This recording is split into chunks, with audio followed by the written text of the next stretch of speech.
Hello mga kabembang, ito na naman si June, the Bembangers. Tingnan natin. Ito ang tinatawag na 3 hit and run. 3 hit and run. So, meron tayong buwaga yan. Patayin muna natin to. Meron tayong $60. 3 hits lang. Tapos alis na tayo.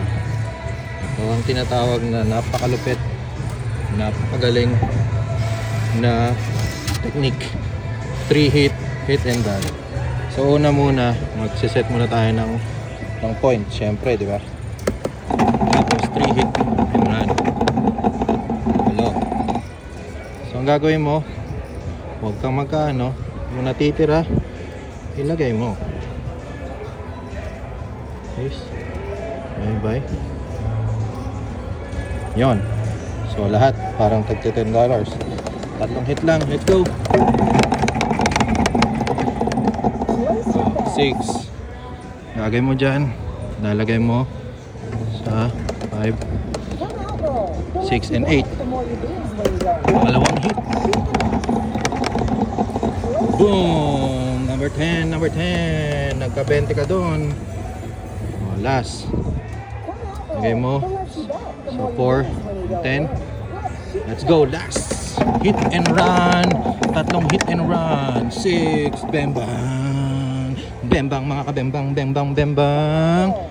Clear bet mo. 106. Cash out mo na.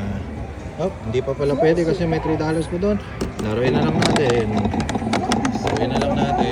Boom, sayang yun oh. Laruin na lang natin. Lagay na lang natin yung $6 para ano pa siya. Pero tatlong hit and lang dapat yun eh. Pero ito na. At least dumoble na. Siya, 9. Oh. Lagyan natin yung napanalunan. Hanggang sa 8. Bam bam. Clear bet mo na. Clear bet.